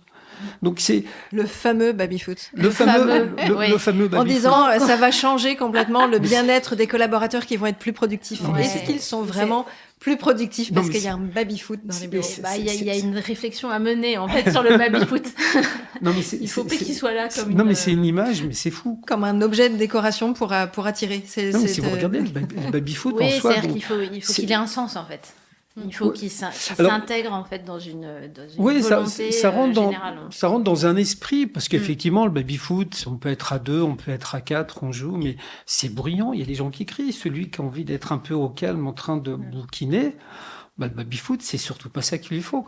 Alors, et c'est pour ça que moi, je me déplace tout le temps chez les clients, et je leur dis, une fois que vous m'avez fait votre expression de besoin, je vais prendre rendez-vous avec vous. Moi, j'ai besoin de me positionner dans votre lieu de travail ou dans votre futur lieu de travail pour essayer de voir un peu l'ambiance. Et là, je fais appel à mes années passées, puisque dans une autre vie, j'étais membre du CHSCT, donc il y avait tout ce qui était la réglementation du travail, donc tout ce qui tournait aussi autour du salarié, parce qu'en fin de compte, on parle surtout du salarié, son travail, son poste de travail, dans quelles conditions, son environnement, voilà, et son environnement. Moi, j'ai des fois des personnes qui me demandent des bureaux, je leur dis, mais vos bureaux, ils vont pas rentrer dans l'espace que vous voulez. Vous savez que la réglementation vous impose un certain recul entre le bureau, le mur, le fauteuil. Il faut pouvoir avoir aussi, penser aux personnes en mobilité réduite et de pouvoir se dire, il y a tout ça à intégrer. Il y a tout ça à prendre en compte. Voilà, les espaces de circulation. Donc, et c'est là que nous, on doit être imaginatif au travers des demandes que l'on a et de temps en temps essayer de conseiller l'interlocuteur qu'on a. Alors, on travaille ensemble, en fait. Non, mais c'est surtout que je veux pas me retrouver à faire un métier qui n'est pas le mien, mais j'essaie d'utiliser mon savoir au fil des années, parce que dans les différents interlocuteurs que j'ai, c'est sûr que des fois, la démarche, elle est pas la même. Si c'est une petite société de 4-5 personnes, c'est très welcome, c'est très fun et autres. Bon, c'est assez léger quand même. Mais quand vous vous adressez, je ne sais pas, à un réseau bancaire, à une grosse multinationale, c'est pas le patron que vous avez en face de vous. Ça va être le responsable RSE, le directeur des achats, qui lui-même en interne va faire 4-5 réunions pour représenter les projets, alors déjà en comité interne, et puis des fois aux salariés, et des fois le délai de décision est très très long. Et après, on a aussi, on répond sur des consultations, sur des appels d'offres. Là, c'est encore une autre méthodologie, parce qu'on ne répond que sur papier. Oui, parce qu'au final, Scope 3 est aussi en concurrence avec d'autres sociétés qui proposent de l'aménagement de bureaux, mais sur du produit neuf. Donc là, l'avantage, c'est de se dire, on n'est pas sur du mobilier. Pour être très honnête, j'aimerais bien dire qu'on est les seuls à exister, mais dire qu'on est les seuls à exister, c'est vous existez dans un monde où il n'y a pas d'intérêt, quoi. Donc on a des concurrents. Besoin de concurrence. C'est ça. Moi, c'est ce qui me motive aussi, c'est ce côté-là, c'est le challenge. Non, nous, on essaie d'apporter déjà, comme on dit, une offre end-to-end, c'est-à-dire du début jusqu'à la fin, c'est clé en main. C'est aussi pour ça que moi, j'interviens. On organise la livraison, on organise le montage sur site, mais on fait tout cet accompagnement-là. Et donc, on n'est pas tout seul à exister. Dans ce que l'on propose, on va proposer de préférence toujours du mobilier de bureau reconditionné, mais il m'arrive de proposer des fois du mobilier neuf. Quand c'est du mobilier neuf, on va nous surtout s'intéresser à ce que le mobilier neuf soit éco-conçu, fabrication française. Et on a les certificats de garantie qui vont avec. On offre une garantie d'1 an, ce qui est fantastique. C'est du mobilier qui ne nous appartient pas. On propose une garantie d'1 an. C'est aussi ça. Et puis maintenant, il y a aussi des entreprises, des fabricants, parce que maintenant, ça fait un peu de temps qu'on existe, même si c'est que 2 ans. Dans l'échelle du temps, c'est peu. Mais il y a des fabricants maintenant qui nous proposent aussi des fois du mobilier qui sont des fins de série, des commandes invendues. Et dans ce cas-là, ça nous permet de pouvoir compléter sur du mobilier neuf. J'aimerais vous dire qu'on fait 100%, ce serait mon rêve. Mais on peut pas parce que des fois, il y a des demandes de clients qui sont très spécifiques. Il y a des fois des quantités aussi qui ne nous permettent pas de tout trouver en reconditionné. Donc, on est obligé de compléter. Et alors, est-ce que tu as des exemples où les collaborateurs ont été impliqués dans ce changement d'aménagement ? Je vais donner 3 exemples. Par contre, je pourrais pas donner le nom des sociétés parce que j'ai pas les accords des clients, mais 3 exemples un peu différents et les réactions sont pas les mêmes. Il y en a un, c'était une banque Boulevard Haussmann. Le produit était porté par le DRH, donc le DG a demandé au DRH de s'occuper de réaménager 3 étages, ne sachant pas comment faire, mais il est dans la mouvance pensons écolo. Il s'est dit, tiens, Scope 3, ça peut être pas mal. Donc, on a revu les 3 étages, on a changé tout le mobilier. C'était une banque où je me souvenais plus qu'il existait encore des bureaux comme ça. C'est des tanks en fer, monstrueux. Ah oui. Et là, je lui dis, mais de toute façon, ça, il y a personne qui va en vouloir. Donc, c'était à la déchetterie directe. Et il n'a rien dit à ses salariés. Il a simplement dit quelle typologie de mobilier vous voulez faire, tout. Bon, ils se sont exprimés et donc ça a duré 3 mois. Chaque mois, on faisait un étage. Ça a duré 3 mois et les salariés étaient vraiment très très surpris. Et en fin d'année, c'était au mois de décembre, donc ils faisaient la fête de fin d'année et puis ils ont ouvert une bouteille de champagne. Et à ce moment-là, il a annoncé à ses salariés que tout le mobilier était du mobilier reconditionné. Personne n'a rien vu. C'était comme si c'était les salariés étaient vraiment surpris. Mais je leur dis, quelque part, c'est du mobilier qui a 4 mois. Mm-hmm. Comment vous voulez faire entre 4 mois et du neuf ? Il n'y a pas grand-chose. Un autre exemple, là, on est au fin fond du 78, une très grande société qui a son siège. D'ailleurs, son siège est en forme de fer à cheval. Il me sollicite en me disant, voilà, moi, j'ai près de 300 bureaux à évacuer. Qu'est-ce qu'on peut faire ? Je leur dis, bon, il faudrait qu'on se voit, qu'on puisse en discuter. Il me dit, oui, puis en plus, moi, j'ai des problèmes parce que jusqu'à présent, nous, on jette. Donc là, c'était le directeur des achats. C'est simple, on fait venir les bennes, on jette le mobilier. Il s'avère que quand je suis venu, les bennes, elles sont au milieu de cette société dont le siège est en fer à cheval. Mais au rez-de-chaussée, il y a la cantine. Ah, donc tous les salariés super vue. Voilà, tous les salariés voient les bureaux. C'est une bonne image de voient le marque, mobilier qui est jeté dans ces bennes et qui se disent, en gros, voilà où va notre fric. Donc il fait, moi je suis confronté aussi à ça. Donc quand j'y suis allé, je lui dis, moi votre mobilier, là, c'est des bureaux, ils font 2,20 m de long, 1,10 m de large.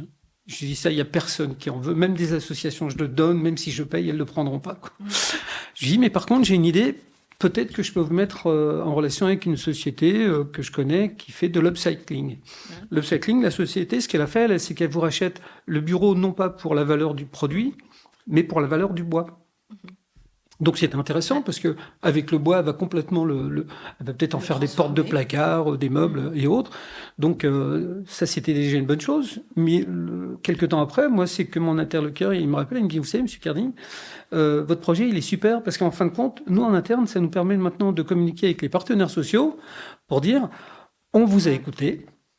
Et voilà maintenant ce que l'on fait. On ne jette plus, on passe par une société et tout. Alors je dis, ma démarche au départ, c'est pas ça, mais tant mieux, je suis ravi, c'est que ça sert, vous pouvez le montrer et ça rend service. Ce qui est pas mal. Et là, je suis sur un projet qui touche, on va dire, le Grand Paris actuellement, où là, j'ai une personne qui fait participer les salariés. C'est-à-dire, à chaque fois qu'elle va toucher un plateau, alors elle y passe du temps, hein. Des fois, à 23h, on est encore en train d'échanger. Hein. Oui, mais c'est qu'elle écoute... Une forte implication. Ouais, elle écoute tous les salariés. Même s'il y a 80% qui vous disent « je veux blanc » et qu'il y en a 20% qui disent « ah ben moi, j'aimerais bien gris », bah, tant qu'il n'y a pas les 100%, elle ne va pas faire. Donc, mais elle participe sur qu'est-ce que vous pensez de la couleur, de la forme, de la dimension. Et si on faisait comme ci, et si on faisait comme ça... Elle y passe du temps, donc des allers-retours entre elle et moi. Bah là, Monsieur Carding, je vous ai demandé des casiers, on va changer de couleur. Là, je vous ai demandé des bureaux, c'est pas tout à fait ça. Et puis les fauteuils, en fin de compte, je les voyais comme ça, on va les faire autrement. Mais ça fait partie de mon rôle d'accompagnement. Donc, on va aussi jusque-là de faire des allers-retours, des fois sans cesse. La reco, c'est peut-être de se dire, il y a 2-3 modèles de table ou 2-3 modèles de fauteuils, et puis chaque collaborateur choisit, ou il y a des univers à conserver par open space ou par étage. Non, je pense pas qu'il y ait une seule solution, mais à chaque fois, je pars du principe, comme on dit, du dialogue, j'ai la lumière, c'est échangeons, partageons. Moi, je suis là pour apporter des solutions. Il m'est arrivé une fois d'intervenir auprès de salariés d'une entreprise, d'échanger avec eux pour bien comprendre leurs besoins. Mais j'aimerais bien leur dire, à la limite, j'ai que 3 types de chaises, j'ai 3 types de bureaux. En tout cas, c'était plus pour faire gagner du temps, parce que si... Alors, c'est gagner du temps, mais moi, ce qui m'intéresse, c'est surtout le salarié en bout de course. Faut qu'il soit vraiment impliqué et se dire, c'est bien ce que je voulais. Si vous voulez qu'il revienne bosser, faut qu'il ait participé. Tout à l'heure, Candice, elle disait, un couple qui grandit, puis il y a un enfant, on va penser à la chambre pour enfants. Bon, tant qu'il est nourrisson, il n'a pas la parole, donc ça va, on peut choisir le mobilier qu'on veut. Mais si c'est un ado que vous décidez pour lui, son lit, son tapis, son papier peint... La couleur de son mur. Moi, j'ai ma fille qui veut changer de couleur. Bah ouais, mais imaginez, votre fille, vous le faites sans lui demander son avis. Oui.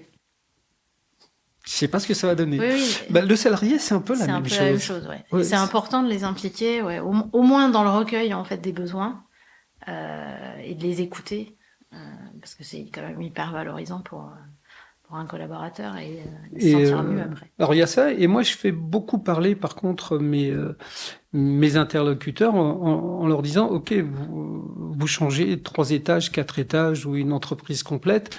Mais tous n'ont pas les mêmes besoins, tous n'ont pas les mêmes modes. Je pense ceux qui vont faire du phoning, ils n'ont pas forcément besoin du même bureau, de la même taille, de la même organisation que la personne qui est, je sais pas, au service financier ou au service RH.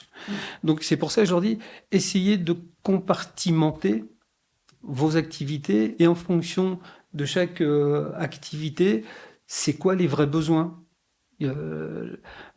J'avais vécu à un moment donné dans une entreprise où j'avais un directeur général, il était parti sur ce qu'il appelait des quick wins, les petites victoires. Et alors au début on ne comprenait pas, donc pour imager, il nous disait le quick win, vous savez, c'est le caillou que vous avez dans la chaussure qui vous fait mal quand ça marche, mais à la limite, vous continuez à marcher. Jusqu'au moment où vous dites, bon, attendez, je vais m'arrêter, je vais l'enlever, ce caillou, quand même. C'est dans le travail.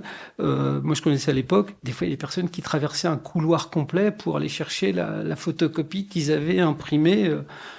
Alors maintenant, on n'imprime plus. Hein. Non, mais même, la question, c'est de se dire, mais est-ce que ce serait pas plus sage aussi que si cette personne a fait 50 allers-retours dans la journée, il faut pas qu'elle ait une imprimante près d'elle. Mais déjà, il faut parler avec la personne pour le savoir. Oui, ce sont les habitudes, etc. Exactement. Exactement. Donc, Ouais. parlez-moi de votre travail. Comment vous faites?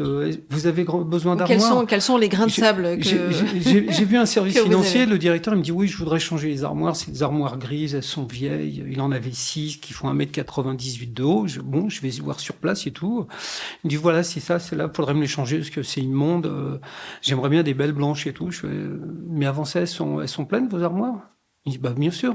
Je fais, on peut faire un pari. Mm.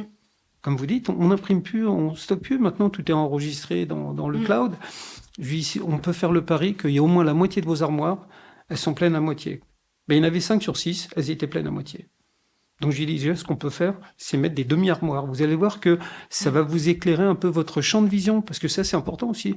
Enfin, moi, je leur dis, si je devais travailler devant un mur noir tous les jours, Et c'est déprimant. complètement. Oui, surtout si c'est des armoires rideaux, Bah oui, Comme on en a tous connu. comme oui, on en a tous connu. Ouais, c'est ça. et en fin de compte, c'est ça notre quotidien. Mais c'est je dirais, c'est l'esprit Scope 3, toujours avec cette idée de politique RSE, de véhiculer certaines valeurs, mais aussi, au travers de ça, de se dire comment moi je peux intervenir dans votre quotidien et vous accompagner. Ça donne des idées aussi, Hercel, sur l'aménagement, les formes des bureaux, les tailles peut-être à s'adapter ou d'autres pistes. Oui, ça me donne des idées, tout à fait, oui. Mais là, c'est que il est en phase de démarrage. Bah donc oui, c'est vous ça, partez c'est pour sur ça. un produit On que n'a vous avez pas- estimé. Actuellement, on n'a pas beaucoup d'options. Voilà, mais demain, vous allez peut-être coller aux besoins de vos clients. Et il veut une table en U, vous allez faire une table en U, Ah, tout par à fait, exemple. oui. Ouais. Donc c'est un peu ça, le principe là de l'aménagement, et c'est de se dire mais quel est le lien entre l'aménagement et le marketing. On l'a vu, en fait, on se préoccupe aussi des besoins, du bien-être des collaborateurs, et ça fait partie de la démarche RSE au global. Hein. Le fait que, comme tu le disais, Candice, il y passe pas mal de temps, même s'il y a de plus en plus de télétravail. Pour autant, quand il revient en entreprise, il a besoin de se sentir bien, à l'aise, confortable. Et donc ça, c'est important au vu du collaborateur, enfin dans l'esprit du collaborateur. Il y a évidemment l'image de marque qui va ressortir de tout ça. C'est de pouvoir se dire, quand un futur candidat arrive, quand un prospect, quand un client arrive et doit aller du point d'accueil jusqu'à la salle de réunion, par où il passe, quel est son parcours. Finalement, c'est aussi du marketing, parce que quand on est dans les étapes du parcours prospect-client et qu'on va penser digital, il va regarder le site internet, il va atterrir sur nos réseaux sociaux, etc. Mais le jour où il vient en vrai, en face à face, si jamais ça s'y passe, hein, pour des entreprises en B2B, c'est souvent plus du face-à-face, et bien là, il peut des fois déchanter. Il faut que ce soit à la hauteur du site internet. Voilà, si le Et des site réseaux internet sociaux. est pourri et que l'accueil est à peu près similaire, ça donne une certaine image. Mais si le site internet est magnifique et que quand on arrive, on voit un gros décalage, on se dit est-ce que là le DG ne serait pas un tout petit peu radin sur l'aspect aménagement et déco ou bien-être des collaborateurs ou intégration de cette image de marque, et donc à garder aussi l'esprit de charte graphique, pour pas être en totale incohérence avec la charte graphique. Enfin, j'imagine on est une entreprise avec un logo orange, j'en sais rien, orange et gris, on va éviter de mettre du mobilier vert et bleu. Si on n'y retrouve pas. Il faut que les couleurs. Enfin, ça paraît effectivement assez Évident. évident et assez simple. Il va falloir que les couleurs de la charte graphique se retrouvent en fait dans les locaux. Mais ça peut aller beaucoup plus loin que ça. Ça peut être les formes du logo. Qui peuvent se retrouver dans un mobilier qui va être dessiné sur mesure, ou qui peuvent se retrouver en fait dans l'agencement même de l'espace, dans des espaces de circulation qui peuvent évoquer la forme du logo. On peut imaginer créer des luminaires sur mesure, et puis bon, alors maintenant avec les produits à base de matériaux recyclés, on peut imaginer plein de choses en fait. C'est infini, mais effectivement, les locaux de l'entreprise doivent refléter tous les aspects de la charte graphique. Donc il y a un bel avenir à ces aménagements de bureaux éco-responsables, en tout cas. Oui, alors il y a un bel avenir. La problématique, elle est multiple, parce que c'est vrai que faire coïncider le mobilier à la charte graphique de l'entreprise, quand vous allez dans des sociétés qui font des sourceurs, vous n'allez pas forcément trouver les fameuses chaises jaunes. Donc, on peut le faire construire. On peut le faire fabriquer au travers de sociétés d'upcycling. C'est une autre démarche. C'est une démarche aussi qui reste quand même dans une démarche RSE. Moi, c'est surtout ça qui m'intéresse. Parce qu'après, on est dans de la vraie décoration. Et il y a des sociétés, là, je leur dis, il y a du mobilier sur lequel je ne sais pas répondre. Parce qu'on est vraiment sur du mobilier de décoration. C'est un autre métier. Et c'est pas le mien. Il y a des entreprises, après, il y a le côté budgétaire qui rentre en ligne de compte. C'est ce que j'allais dire. En fait, effectivement, une fois qu'on a vu tous ces aspects de charte graphique, de respect, etc., l'intérêt aussi de faire appel à de l'aménagement éco-responsable, c'est que souvent, c'est moins cher. Oui, alors aujourd'hui, le mobilier reconditionné, hein, en moyenne, c'est à peu près 30-35% moins cher que le neuf.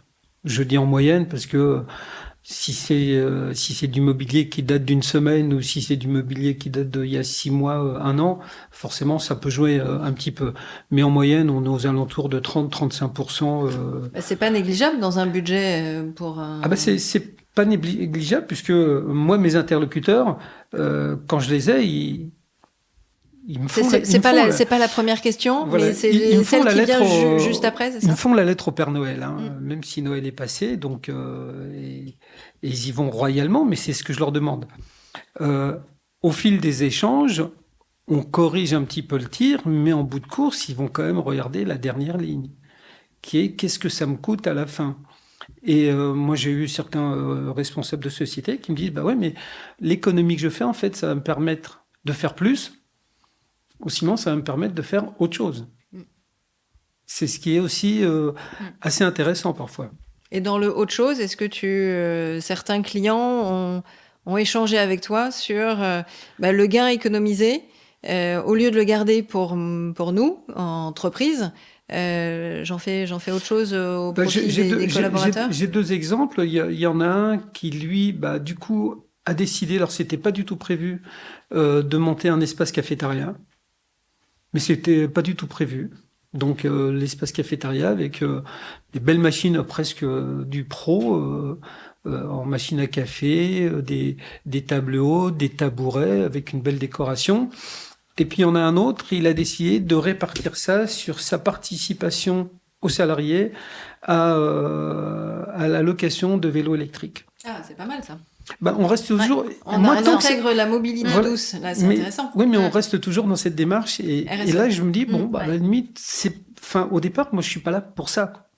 Mais je me dis, tiens, en plus des valeurs que je vais véhiculer, si sa réaction, c'est d'allonger un petit peu plus ou de prolonger le geste, je me dis, c'est tout bénef, quoi, c'est gagnant.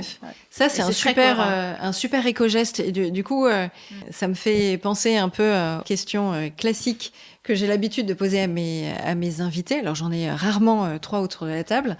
Donc, si on va faire un éco-geste, que ce soit un éco-geste pro ou un éco-geste perso, un éco-geste que tu peux recommander ou que tu peux conseiller ou que tu fais, Candice, ce serait lequel? Et surtout, d'abord, d'attendre avant d'acheter, d'arrêter l'immédiateté, l'impulsion.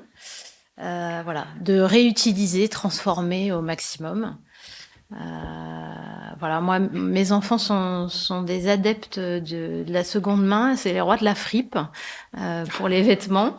Faire circuler aussi, c'est bien. Et puis alors là, c'est certainement la décoratrice qui parle, mais c'est pas la peine d'accumuler, de remplir les placards. Sinon, qu'est-ce que je fais comme éco-geste? Moi, personnellement, dans mon quotidien, je fais mon produit lessive depuis 5 ans. Faut qu'on échange nos recettes. Avec les recettes de grand-mère. Et ça marche très bien. Voilà, et puis voilà, je suis tapissière, donc je retape des vieux fauteuils. Chouette. Et alors toi, Habib, quel éco-geste tu conseillerais?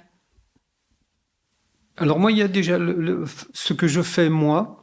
Mais c'est là, on est dans la logique Scope 3, parce que tous ensemble, on s'est dit qu'est-ce qu'on fait nous, chacun individuellement au quotidien. Tous les rendez-vous que j'ai dans Paris ou aux portes de Paris et qui me permettent d'y être en métro, en bus et autres, je fais que les déplacements à pied, transport en commun. Et je marche dans Paris, hein, mais je me suis fait une promesse, c'est de ne jamais prendre la voiture dans Paris. Donc il y a des fois, je fais 5, 10, 15, 20 bornes dans Paris. Et Ça ce que je maintient la recommande, forme, là. voilà. Et ce que je recommande, je vais prendre un exemple que j'ai eu avec un client qui est à La Défense. C'était un centre de formation. Le directeur voulait rééquiper les BDE des étudiants. Bon, je l'avais rencontré, il me dit, mais je sais pas trop. Alors, c'est bien, c'est un directeur qui est jeune, nouvel arrivant, très tendance, sauvons la planète et tout. Il fait, moi, je voudrais des trucs, mais moi, ce qui m'intéresse, c'est du reconditionné. Je dis, oui, mais qu'est-ce que vous voulez, quoi? Et très difficile. Donc, j'ai dit, c'est ce qu'on va faire. Est-ce qu'on peut un matin vous convoquer 4-5 élèves, des représentants, et puis je vais échanger avec eux. Bon, j'échange avec eux. En bout de course, on a compris qu'ils voulaient une ambiance un peu à la Friends. Donc, j'ai cherché du mobilier qui répondait à l'esprit Friends. Bon, le temps passe, on aménage, il est ravi. Et puis, bon, moi, j'appelle quelques temps après pour savoir comment ça se passe. Il me dit, alors là, vous avez fait un carton plein. Moi, mes BDE, tous les midis, sont pleins. Il me dit, d'ailleurs, ce serait bien que vous veniez, que les élèves, tous, puissent vous voir et que vous leur expliquiez votre boulot. Donc j'y vais, je prends un sandwich et puis je parle avec les élèves entre midi et 2. Et puis il y en a un qui m'interpelle et il me dit, ouais, mais votre boulot c'est quoi vous? Alors je lui explique. Il me dit, ouais, mais ça sert à quoi? Alors je dis, à pas grand chose. Mais je vais te donner un exemple. Tu vois le McDo qui est juste à côté. Tous les jours tu vas au McDo, tu prends un sandwich. Bah, tu as deux possibilités. Quand tu sors du McDo, ton papier, tu peux faire une boule et le jeter par terre. Personne ne te dira rien. Le soir, tu vas rentrer chez toi, tu vas dormir, tu seras tranquille. Mais tu peux aussi bien, ce papier, le mettre en boule, faire 2 pas de côté et le mettre dans la poubelle qui est tout à côté. Tu fais un éco-geste et tu t'inscris déjà dans un cycle de recyclage. Ou alors sinon tu le gardes dans ta poche et tu vas jusqu'à l'école où il y aura sûrement la poubelle, des poubelles de tri, je sais tri. Pas. Voilà. Il y en a peut-être, je sais pas. C'est ce qui manque dans nos villes. Là. Pour l'instant, on n'a pas encore, par rapport à certains pays, on n'a pas encore les doubles. Non, on n'y est pas. Même déjà quand on parle de compostage. Mais déjà, si effectivement on peut éviter de jeter dans la rue, ça c'est. Et c'est ce que je lui dis. Je lui dis, c'est mieux. Si tu es dans cette démarche-là. Mais il faut d'abord que cette démarche, et ça rejoint ce qu'on disait en tout début, il faut d'abord que ce soit une démarche individuelle. Oui, si de conviction ou d'éducation. D'éducation, de réflexe et de comprendre, en fin de compte, attention, ce geste qui coûte pas grand-chose, il peut être très négatif, mais il peut être aussi très positif. Donc voilà ce que je recommanderais, soyons attentifs. Ça marche. Et alors toi, un éco-geste? En fait, tout ce qui est, moi je fais d'habitude, était déjà dit, je consomme souvent du vintage, les vêtements d'occasion, les secondes mains. Et je prends une douche froide, c'est mon habitude. Ouh, ça c'est bravo. Ah, merci. Non, une fois qu'on est habitué, après ça va. C'est juste le début, c'est un peu compliqué. Oui. Et je prends un transport en commun pour venir ici, par exemple. J'ai dormi chez ma tante et je pouvais venir en voiture, mais je me suis dit... Non, autant le faire en transport. Super. Et alors, la dernière question avant de clôturer, parce que du coup, forcément, on est un peu plus long que le timing habituel de mes épisodes, mais là, 3 invités de qualité fait que il y a un temps de parole dédié à chacun. Est-ce que vous auriez une idée d'un futur invité que je pourrais faire venir? Eh ben oui, tu pourrais faire venir, par exemple, les fondateurs de Noma. Ils sont 2, il y a un ingénieur et un architecte. Et ils ont fondé c'est une marque de mobilier design qui est issue de produits en fait biosourcés, recyclés. Ils analysent le cycle de vie du produit et ils s'inscrivent vraiment dans une démarche de traçabilité et de transparence. Donc comprendre comment ça marche, ce qu'ils font, quelles sont leurs clés de succès. En fait, ils sont partis tout au début. Maintenant, je crois que leurs mobiliers ont des noms quand même, mais tout au début, chaque mobilier, en fait, son nom, c'était un pourcentage. Donc, c'était le pourcentage de matériaux recyclés, en fait, pour le concevoir. Okay. Voilà, ils font un travail de sourcing qui est phénoménal. Et c'est des vrais passionnés. Et ils sont hyper sympas. Tu peux les inviter. Bien, bonne idée, super. Et toi, Bib, Moi, je suis partagé. Soit d'un côté, effectivement, des sociétés qui sont ancrées dans le RSE, la traçabilité et autres. Donc, ça peut être des personnes comme Noma ou d'autres. Ou sinon, par opposition, je sais pas, genre un pilote de Formule 1 ou un fabricant de voitures et de lui dire, mais comment vous faites tous les jours alors qu'on nous demande de faire des efforts, d'être vigilants sur cette belle planète, et vous cramez du CO2 à tout va, quoi. Mais là, on est dans la provoque. Alors, est-ce que tu as un nom que tu connais de pilote de Formule 1 ? Parce que moi, je suis ravie de voir. Oui, alors, j'en connais un ou deux, je pourrais leur poser la question. Écoute, le pari est lancé. Non, mais je pourrais leur poser la question parce que moi, je trouve que c'est quelque chose qui me terrifie. Alors après, il y a la Formule 1 électrique, il y a pas le bruit, c'est pas la même chose.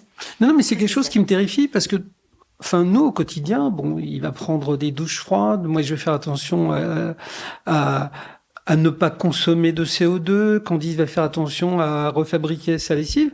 Mais d'un autre côté, il y a des gens qui crament du CO2, mais c'est de la folie. Donc, c'est où on en est chacun dans notre démarche, dans notre conviction. C'est un peu la même chose avec l'alimentation. Il y en a qui avancent progressivement, qui ne changent rien. Et puis, petit à petit, voilà, il faut que ça mûrisse aussi dans la tête. Donc peut-être que sur des gestes comme ça, ou sur leur travail, parce qu'après c'est leur job. Je crois que je l'avais dit, moi je m'étais retrouvé dans cette démarche-là, alors contraint et forcé, je sais pas, mais en tous les cas avec plaisir, grâce ou à cause de mes filles. Je t'avais dit, parce que on est plutôt dans, de ma génération, c'est les parents qui transmettent aux enfants et moi, c'est plutôt mes enfants qui me transmettent, parce que j'ai une de mes filles, un jour, elle me dit, moi, je sais pas trop comment agir quand je vois des campagnes sur la maltraitance des animaux, j'ai pas l'âme d'une revendicatrice, je vais pas défiler toute seule dans la rue. Et elle a cherché qu'est-ce qu'elle pourrait faire pour lutter contre ça. Elle s'est dit, je vais arrêter de manger de la viande. Bon, c'est pas évident quand vous avez grandi en étant habitué à manger de la viande et autres. Bon, ça fait longtemps qu'elle a arrêté. Puis moi, au travers de ça, c'est vrai que je m'y suis mis aussi de me dire, mais moi aussi au quotidien, qu'est-ce que je peux faire ? Bon, c'est des axes comme ça qui m'intéressent vraiment. Et à côté de ça, alors elle a créé son agence de com et autres. Puis après, elle a eu des belles adresses pour de la pub. Et un jour, elle était confrontée avec son métier de faire de la pub, de préparer des campagnes pub pour des boissons gazeuses en plastique et autres, et de se dire, mais c'est en opposition avec mes valeurs. Comment vous faites au quotidien ? C'est jusqu'où on va ? Est-ce qu'on est prêt à refuser de travailler avec un client ? Ça fait aussi... Ouais. Non, mais c'est des vraies réflexions, parce qu'à côté de ça, il faut payer votre loyer, vos crédits, il faut vivre à côté de ça. Et comment vous faites quand vous avez deux choses qui vous tiraillent, quoi, qui viennent un peu en opposition. Là, c'est aussi en écho avec l'épisode avec Thomas Parouti. C'est presque schizophrénien. Oui, complètement. Et alors, toi, une idée d'invité, Hercel ? En fait, j'ai deux personnes, mais j'hésite un peu. J'ai Arnaud, fondateur de Ecomove. Ouais. On a eu un peu le temps de s'échanger, c'est quelqu'un qui se connaît quand même. Mais il y a quelqu'un d'autre que j'aimerais vraiment, c'est toi. Parce que quand même, j'aimerais bien que les rôles soient inversés quand même. Parce que moi, je ne me connais pas trop en écologie, je me suis engagé. J'ai appris beaucoup de choses quand même avec tes podcasts. Par exemple, sur les taxes carbone, tout ça, moi je connaissais pas avant. C'est quand j'ai écouté M. Benoît que j'ai appris. Voilà, c'est là que j'ai appris ça. Et j'ai regardé j'écoutais pas mal de tes conférences. Il y a pas mal des idées, il y en a beaucoup. Et c'est toi qui poses des questions. Pour moi, tu as déjà les stocks quand même plus que moi. Ça veut dire que tu as des choses et des astuces à me donner qui est énorme. Donc un peu plus d'épisodes en solo, c'est ça. Mais mais t'as inversé quand même les rôles. Là, on te pose des questions. C'est toi l'interview. Voilà, on te pose des questions. Bon, il va falloir réfléchir à tout ça. Merci beaucoup à tous les trois. C'était top, cet échange. Est-ce qu'il y a d'autres choses que vous aimeriez ajouter, rajouter? Vous avez dit, tiens, il y avait cette idée-là que j'aimerais partager aux auditeurs et j'ai oublié de le dire. Dans les notes que vous aviez prises, Non, dans les idées, il y en a plein, parce que c'est vrai que là, on parlait du mobilier de bureau, mais moi, je croise des fois des entreprises qui sont un peu satellites, mais qui sont l'équivalent de Scope 3 dans d'autres domaines. J'ai trouvé une société qui est à Lyon, qui fait du véhicule de location électrique reconditionné. J'ai trouvé une société qui propose des tablettes, des PC, des téléphones reconditionnés. Et je me suis dit, tiens, ça serait peut-être intéressant, alors c'est une idée, mais de monter peut-être un groupement de sociétés qui sont spécialisées que dans ça. À voir si ça n'existe pas déjà. Peut-être, je sais pas. Mais je m'aperçois que je commence à en croiser pas mal et c'est vraiment intéressant. Il y a des choses à faire. Oui. Il y a des choses à faire. Dans le bâtiment, il y a beaucoup de choses à faire. Oui, là, il y a beaucoup de travail. Ouais. Bien, et du coup, on va terminer sur cette note de to-do list à prévoir. Merci beaucoup à vous trois. Je laisserai dans le descriptif de l'épisode, évidemment, vos liens si on veut prendre contact avec vous, regarder ce que vous faites ou vous poser des questions directement. Ça sera avec plaisir et n'hésitez pas aussi à partager, comme Hercel, si vous avez envie de partager votre savoir-faire, votre expertise, vos idées, n'hésitez pas à me contacter sur LinkedIn ou sur Insta, ça sera aussi avec grand plaisir. Merci et à très vite. Merci à toi. Merci Diane. Merci d'avoir écouté jusqu'au bout cet épisode. J'espère que mon invité ou mes invités vous ont inspiré et donné envie de passer à l'action. Alors n'hésitez pas à mettre 5 étoiles sur votre plateforme d'écoute favorite. Vous pouvez évidemment me laisser un message sur LinkedIn ou Instagram en m'indiquant les sujets que vous aimeriez que j'aborde et les invités que vous aimeriez entendre. J'ai besoin de vos likes et abonnements pour faire connaître mon podcast. Alors n'hésitez pas à en parler autour de vous et à partager sur les réseaux sociaux. Allez, je vous dis à très vite. Ciao!